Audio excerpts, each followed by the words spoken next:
सोमवार को शारदीय नवरात्र प्रारंभ हो रहा है। इस दिन अभिजित मुहूर्त में 11:30 बजे के बाद घट स्थापन का विशेष फल कहा गया। लेकिन शास्त्रों में एक बात आई कि हमारे यहाँ पंच देवता हैं। 5 देवताओं में गणेश जी रूप में भी पूजित होते हैं, पिंड के रूप में भी पूजित होते हैं। भगवान शंकर का सर्वांग रूप पूजित होता है, पिंड के रूप में भी पूजा होता है।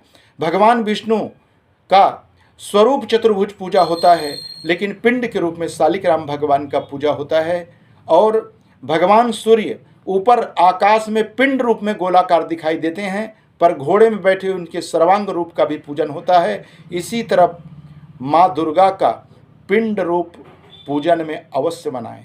आप दुर्गा की अनेक हाथों वाली मूर्ति तो रखें, लेकिन पहले दिन पितृमोक्ष के दिन शाम को शुद्ध अवस्था में काली मिट्टी ला करके 3 पिंड बना करके उसको शुद्ध गाय के घी में डुबा करके दूसरे दिन उसे बाहर निकाल करके जहाँ पर पूजा स्थान है वहाँ 3 पिंड रखिए। महालक्ष्मी, महासरस्वती और महाकाली के रूप में इन तीनों पिंडों का पूजन अवश्य करें।